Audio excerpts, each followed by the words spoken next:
Ada satu kisah di dalam 2 Raja pasal 5 tentang kesembuhan Naaman. Di mana kesembuhan Naaman ini terjadi karena ada satu tawanan perempuan yang bekerja pada istri Naaman.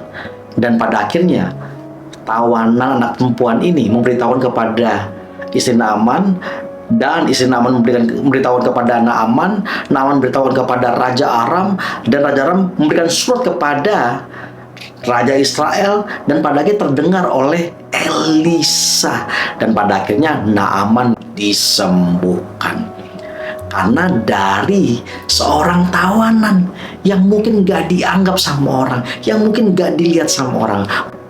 Dengar baik-baik, setiap kita mau dipakai Tuhan luar biasa.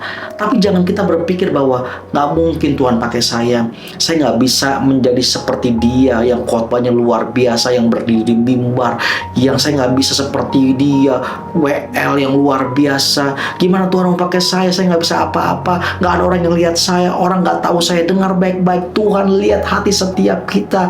Tuhan mau pakai setiap kita, bukan hanya di mimbar. Tuhan bisa pakai kita di mana aja, dan Tuhan mau setiap kita untuk apa? Menjaga perkataan kita seperti anak ini, di mana anak ini perkataannya itu bisa menjadi berkat buat Naaman.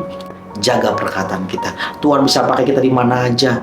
Tuhan bisa pakai kita di sekolah kita, di pekerjaan kita, di lingkungan kita, dimanapun kita berada, di tempat-tempat kita bergaul, tempat kita berkumpul. Tuhan mau pakai setiap hidup kita, dan Tuhan mau jadikan kita duta besar kerjaan surga. Mungkin saat ini kita nggak dianggap orang, kita nggak dilihat orang, tapi Tuhan lihat setiap kita, dan Tuhan mau pakai setiap kita sehingga hidup kita menjadi kepanjangan tangan dan hatinya Tuhan di muka bumi ini. Tuhan Yesus memberkati kita.